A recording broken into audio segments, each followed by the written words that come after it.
In this video, we will learn 10 new words through short stories. It might seem like a small step, but in 100 days, you will easily learn 1,000 words, which is a big achievement. To help you learn better, please watch each video twice. At the end of the video, try to make your own sentences using the new words you've learned. Stay with us and let's explore today's new words. The bakery that almost went bankrupt. I still remember the day I realized my bakery was in trouble. It was a cold morning, and I was sitting in my small office, staring at the numbers. Deficit. That word kept showing up in my financial report. At first, I ignored it. Maybe next month would be better. But the deficit kept growing. Every week, I spent more money on flour, sugar, and rent than I earned from selling bread and cake. My little shop, which had been my dream for years, was drowning in deficit. One day, my wife, Emily, came into the office. She saw my worried face and asked, "John, what's wrong?" I sighed. "Emily, we have a huge deficit. If we don't do something, we might have to close the bakery." She sat down and thought for a moment. "What if we try something new? Maybe we can sell more than just bread. People love coffee. What if we start selling fresh coffee with our pastries?" It was a risk, but I had no choice. The deficit was getting worse every month. So we bought a small coffee machine and added coffee to our menu. The next morning, I placed a big sign outside. "Fresh coffee and warm pastries. Start your day right." At first, nothing changed. But then, a regular customer, Mr. Thompson, walked in. "Coffee, huh?" he said. "All right, give me a cup with my croissant." The next day, he brought a friend. Soon, more and more people started coming in, not just for bread but for coffee too. The smell of fresh coffee filled the shop, and I could see something amazing. People were staying longer, talking, enjoying their mornings. A month later, I checked my books again. The deficit was smaller. I smiled for the first time in weeks. "Emily, look. We're reducing the deficit." She hugged me. "See? We just needed to change something." After 3 months, the deficit was gone.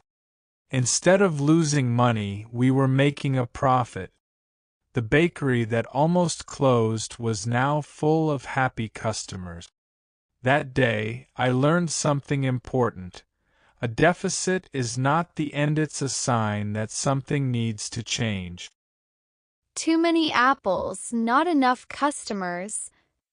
My father, a hard-working farmer, always believed in growing more than we needed. "Better to have a surplus than a shortage," he would say. But one year our surplus became a problem. That autumn, the apple trees on our farm were full. The branches bent under the weight of red, shiny apples. We picked basket after basket, filling every wooden crate we had. Soon our storage was full, but the trees still had more apples. "This is a huge surplus, Emma," my father said, scratching his head. "We can't eat this many apples. And we can't sell them all at the market. There are too many farmers with apples this season." I looked at the overflowing crates and sighed. A surplus of apples sounded good, but if we couldn't sell them, they would rot. That night, I had an idea. "Dad, what if we make something with the apples? Apple pies, apple juice, apple jam." He smiled. "That could work, but do we have enough time?"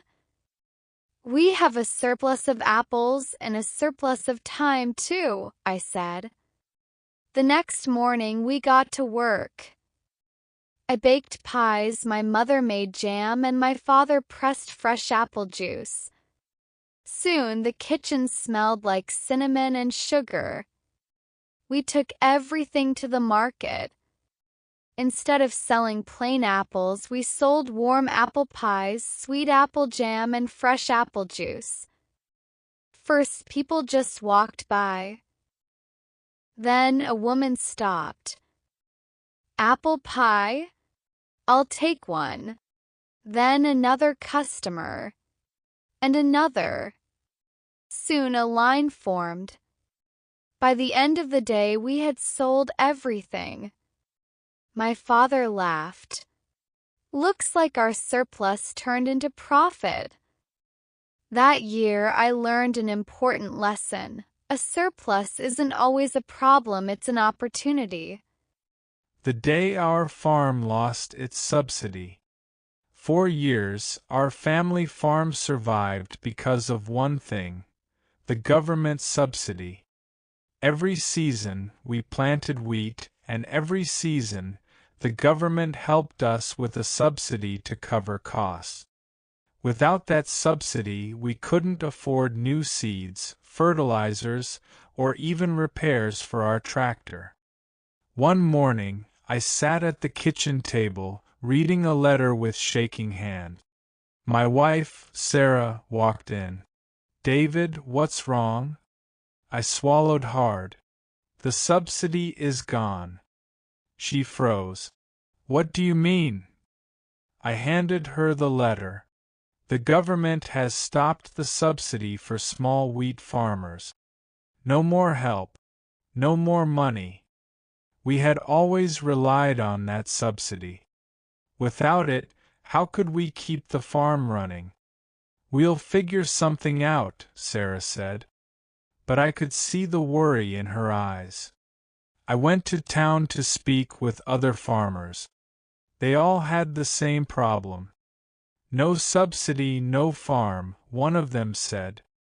"We can't compete with the big farms." For weeks, I struggled to find a solution.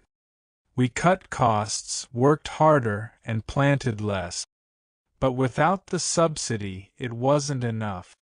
One evening, as I walked through the empty fields, I had an idea. "Sarah, what if we change our crops? Instead of wheat, we plant organic vegetables? People pay more for fresh, local food." She thought for a moment. "But without a subsidy, how will we afford the seeds?" "We use what we have left," I said. "It's a risk, but we have no choice." That spring, we planted tomatoes, peppers, and lettuce. By summer, we had fresh vegetables, and we took them to the farmer's market. At first, we sold just a few. But soon, customers came back. "Your tomatoes are the best. I love your lettuce." By fall, we were making enough money to survive. One day, a customer asked, "Do you get a subsidy for these vegetables?" I smiled. "No subsidy anymore. Just hard work and a little creativity."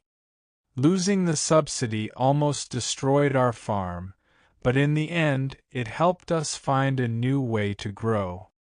The wrong investment that changed everything. I always believed that a good investment could change a life. I just didn't know it would change mine in a way I never expected. One day, I had some savings and wanted to make an investment. I dreamed of becoming rich. My friend Mark, who always talked about business, had an idea. "Jake, trust me. This investment is a sure win," he said. It sounded perfect. A new company was selling luxury watches, and they needed investors. "A small investment now will make you rich later," Mark promised. I put all my savings into the investment. It was everything I had. I imagined a future where I didn't have to work again. For months I waited, but nothing happened. The company stopped answering calls. Then, one day, their website disappeared. I had lost everything. My investment was gone. I felt stupid. I had made the wrong investment. I sat in a small cafe, thinking about my mistake, when an old man sat next to me. He owned the cafe and had been in business for years. "You look troubled," he said. I told him about my failed investment. He smiled. "Do you know the best investment?" I sighed. "Not watches, apparently." He laughed. "The best investment is in yourself. Learn something, build something, and success will follow." I thought about his words. Maybe he was right. Instead of chasing quick money, I started learning. I read about business. I took small jobs to save money again. And this time, I made a different investment. I opened a tiny coffee stall outside an office building. At first, I had only a few customers, but I focused on quality and people started coming back. One morning, Mark visited. "Jake, your business is doing great." I smiled. This time, I made the right investment. Months later, I opened my own cafe. It wasn't fancy, but it was mine. I learned a lesson. The best investment isn't in quick money. It's in learning, working, and believing in yourself. A small shop in a globalized world. I never thought much about globalization until it changed my life. I owned a small bakery in my town. My grandmother started it, and I continued her legacy. For years, we sold fresh bread, cakes, and pastries to our loyal customers. It was a simple life. Then one day, a big international bakery opened 2 streets away. They had modern machines, fancy packaging, and a website that offered online delivery. Because of globalization, they could bring in products from different countries and sell them at lower prices. First, I didn't worry. People love homemade bread, I told myself. But after a few weeks, my bakery was almost empty. Customers preferred the cheap, fast service of the big store. I felt lost. Globalization was making small businesses like mine disappear. One evening, my younger brother, Tom, visited. "Anna, why don't you use globalization to help your business?" he asked. I frowned. "How?" "Globalization is the problem." Tom smiled. "It can also be the solution." I listened. He explained that because of globalization, I could buy ingredients from different countries. I could also sell my bread online. The idea excited me. The next day, I researched global recipes. I learned about French croissants, Italian focaccia, and Japanese melon bread. I also started an Instagram page to show my international bread selection. Soon, people became curious. They wanted to taste bread from different cultures. I connected with suppliers from other countries and used globalization to bring unique flavors to my small bakery. One day, a customer entered and said, "I love your new menu. Your Turkish simit tastes just like the ones in Istanbul." I smiled. My bakery was no longer just a local shop. Thanks to globalization, it had become part of the world. A year later, I even started shipping my bread to other cities. Globalization had once threatened my business, but in the end it helped me grow. I learned that globalization is not just about big companies taking over. It's about connection, opportunity, and sharing cultures. And for a small bakery like mine, it was the key to survival. When liquidity runs dry. I always thought my cafe would never struggle. It was small but popular. Every morning, people lined up for fresh coffee and pastries. I had loyal customers, a cozy atmosphere, and good profit. What could go wrong? Then, one winter, everything changed. Sales dropped suddenly. Fewer people came in, and my expenses stayed the same. Rent, salaries, and electricity bills didn't stop just because my income did. I had money, but it wasn't in cash, it was tied up in equipment, furniture, and inventory. My biggest problem? Liquidity. David, you need to improve your liquidity, my accountant, Sarah, told me. Liquidity, I repeated. Yes. Liquidity means how easily you can turn your assets into cash. Right now, most of your money is stuck in things you can't sell quickly. She was right. My espresso machines were worth thousands, but I couldn't pay my bills with an espresso machine. I had expensive coffee beans, but I couldn't pay my rent with them. I needed cash. I needed liquidity. I panicked. Should I sell my equipment? Should I borrow money?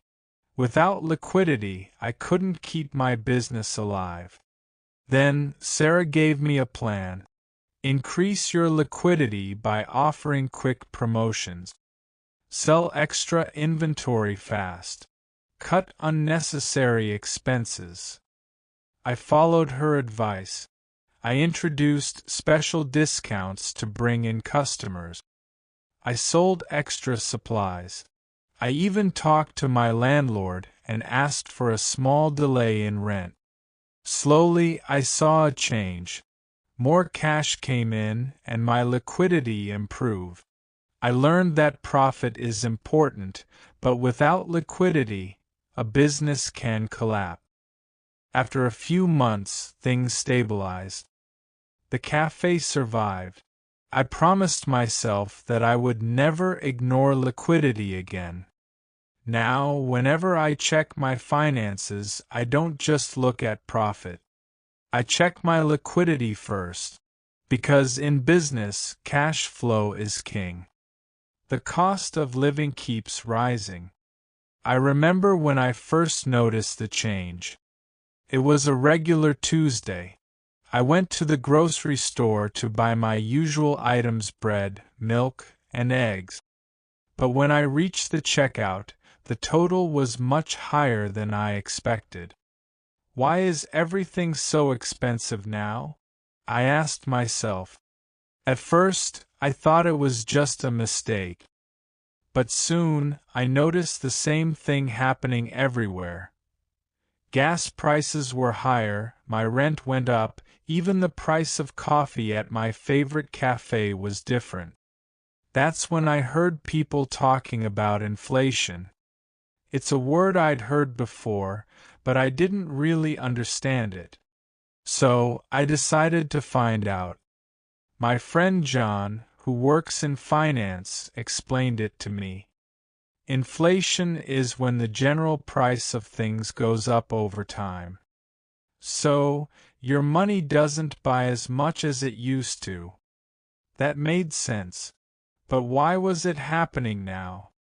Inflation happens when there's too much money in the economy, but not enough things to buy. When people have more money, they spend more and prices go up, John continued.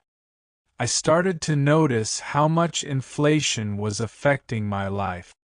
My salary stayed the same, but the prices were climbing. I couldn't buy as much with the same amount of money.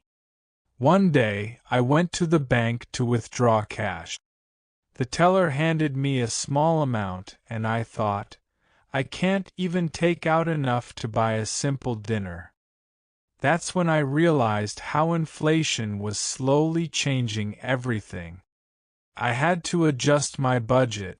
I started comparing prices more, searching for deals, and cutting back on unnecessary spending. But even with all my efforts, inflation still made it harder to keep up with rising costs. I learned that inflation can make life more difficult, especially when your income doesn't increase as fast as prices do. As the months passed, I kept hearing about inflation in the news, and I began to understand it better. It wasn't just affecting me, it was affecting everyone. People talked about how their savings didn't stretch as far as before, and businesses had to adjust their prices. In the end, I realized that inflation was something that affects the entire economy. Prices rise, and it makes everything more expensive. But with knowledge and preparation, we can learn how to deal with it. The unexpected cost of imports. I've been running my electronics store for over 5 years now. It's a good business, and I love providing the latest gadgets to my customers. But a few months ago, something strange happened that changed everything. One morning, I received a call from my supplier in China. He said, "Alex, the cost of your next shipment will be higher." I was confused. "Why?" I asked. "The government just increased the tariff on electronics," he explained. I had heard the word tariff before, but I didn't fully understand what it meant. So, I decided to find out more. I spoke to my accountant, Laura. She said, "A tariff is a tax that one country puts on goods coming from another country. When a tariff is increased, the price of those goods also increases." I was shocked.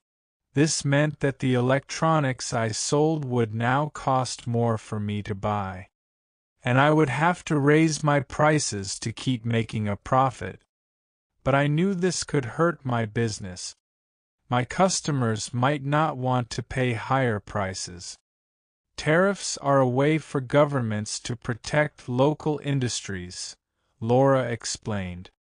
But they can make life harder for businesses like yours. I wasn't the only one affected. My competitors who sold similar products were facing the same problem. I watched as their prices also went up. It seemed like tariffs were everywhere, changing the way businesses operated. I spent the next few weeks thinking about what to do.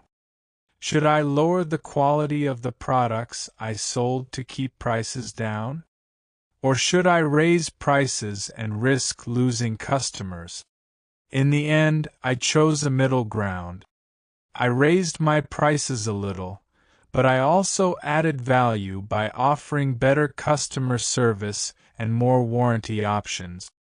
It wasn't easy, but it worked. People were still willing to buy from me, even with the higher prices, because they trusted my business. But I'll never forget the lesson I learned about tariff. They're not just taxes, they change everything. Prices go up, businesses struggle, and consumers feel the impact.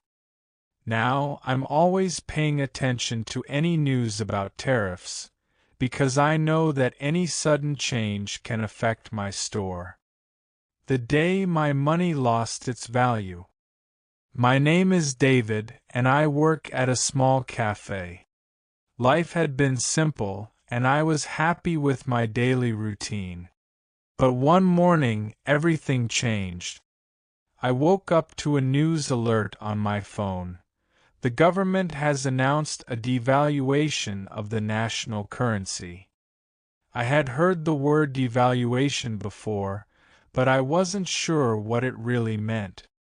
I decided to ask my boss, Mr. Patel, who had lived through many economic changes. Mr. Patel, what does devaluation mean? I asked.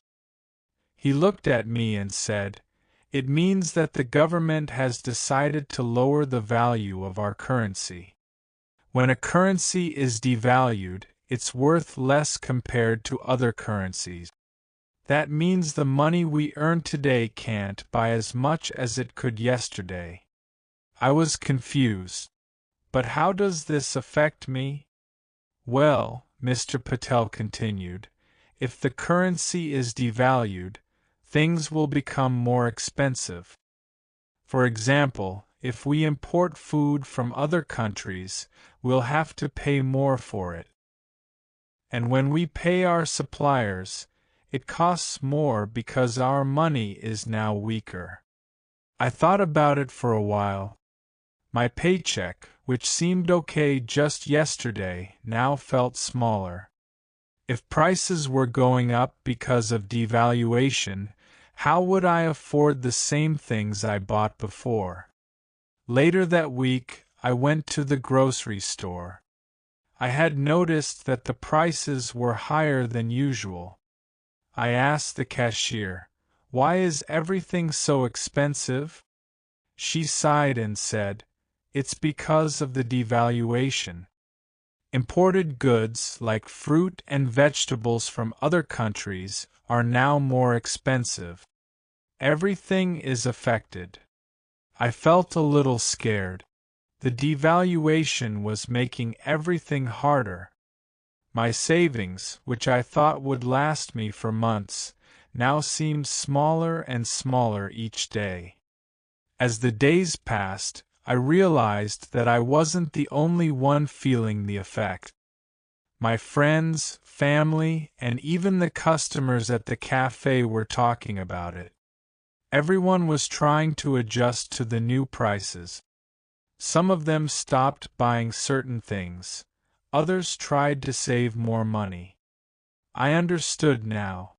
Devaluation wasn't just about money losing value in a technical sense. It was about how it impacted real lives, real people, and their daily choices. Things that used to be affordable now felt out of reach. But I also knew something else. I had to adapt. I couldn't let devaluation control my life. If I worked harder, saved smarter, and planned better, I could get through this challenge. The unexpected reward. My name is John, and I've always been careful with my money. I've worked at a small office for a few years, saving a little bit each month. One day, a friend of mine, Alex, mentioned something I had never heard of: dividends. "You should start investing in stocks," Alex said one evening as we sat in a cafe. "Many companies pay dividends to their investors. It's a way to earn money from the company's profits." At first, I didn't understand. "What's a dividend?" I asked. "A dividend is a payment that a company gives to its shareholders. If you own stocks in a company and the company is doing well, they pay you part of their profits. It's like a reward for investing in them." I thought about it for a while. It sounded like a good way to make my savings grow, so I decided to give it a try. A few months later, I bought stocks in a small technology company.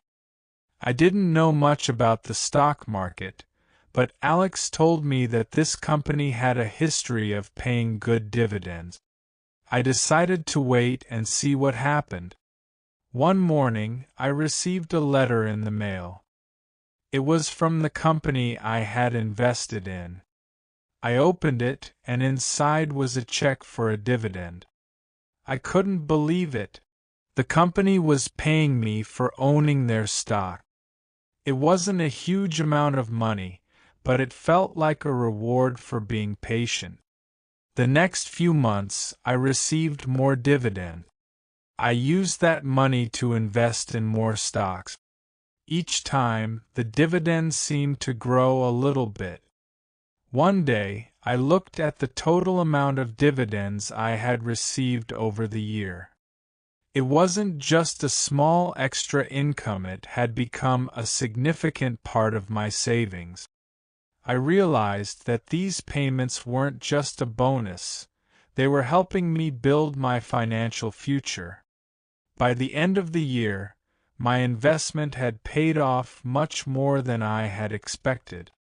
I had earned enough from the dividends to take a short vacation, something I hadn't been able to afford before. It was then that I truly understood the power of dividends. They weren't just about making money from stocks, they were about building long-term wealth. By investing wisely and being patient, I could continue to receive these dividends for years to come.